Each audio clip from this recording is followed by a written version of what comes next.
আমি মনে করি ওরা ওসমান হাদিকে গুলি করেনি, ওরা গুলি করেছে গোটা বাংলাদেশকে। আজকে যদি আমার ভাইয়ের বিচার না হয়, আগামীতে আমরাও মারা যেতে পারি, আমাকে অন্য কেউ মারতে পারে, কিন্তু আমার বিচার হবে না। আমার ভাইয়ের বিচার না হলে আমাদেরও বিচার হবে না। খুনি তো পার পেয়ে যাবে যে এর বিচার হয় নাই, আর আমরা তো কে? এই জন্য আমরা দ্রুততম আমার ভাইয়ের বিচার চাই।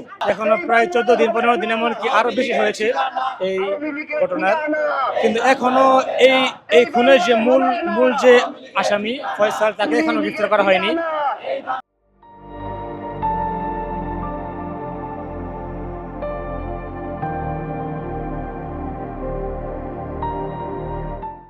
এখনো তারপরে আমরা এতদিন ধরে আমরা এমনকি রাত্রে আমরা এখানে অবস্থান নিয়েছি, তারপরে প্রশাসনের তেমন কোনো পদক্ষেপ আমরা দেখিনি। মানে তাদের সবার কার্যক্রমে আমরা স্পষ্ট বুঝতে পারতেছি যে এখানে সরকারি পক্ষের বা বিরোধী দল হোক বা যে কোনো হতে পারে, এখানে বড় কোনো বল আছে।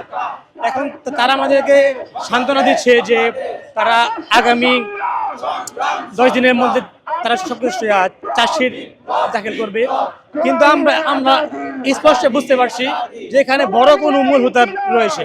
তো আমাদের দাবি এখন একটাই, যে খুনের যে মূল হোতা ফয়সালকে শুধু গ্রেফতার করলে হবে না, এমনকি তাকে গ্রেফতার করে তাকে জীবিত গ্রেফতার করতে হবে, এবং এর পিছনে উপর মহলে কারা কারা জড়িত রয়েছে, এখানে কি রাজনৈতিক কোনো বড় কোনো ষড়যন্ত্র রয়েছে কিনা, এই বিষয়টা ক্লিয়ার করতে হবে।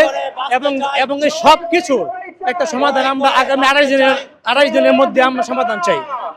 এই জন্য এই 28 দিনের মধ্যে যতদিন পর্যন্ত সব সমাধান না হবে, ততদিন আমরা সাগর ছাড়বো না ইনশাল্লাহ। আমরা আসছি একমাত্র সুদূর ফরিদপুর থেকে। আমি আসছি, আমার ওয়াইফ আসছে, আমার মেজো মেয়ে আগে থেকে আন্দোলনের শরিক আছে, আমার ছোট মেয়ে আসছে। আমরা একমাত্র আসছি বিবেকের তাড়না। আমি মনে করি যে ওরা ওসমান হাদিকে গুলি করেনি, ওরা গুলি করেছে গোটা বাংলাদেশকে। ওসমান হাদির মতো একটা ন্যায়পরায়ণ ছেলে, একটা ভালো ছেলে, এর মধ্যে একটা ছেলেকে গুলি করা কোনো মতেই সম্ভব নয়। আমরা কেউ মেনে নিতে পারছি না।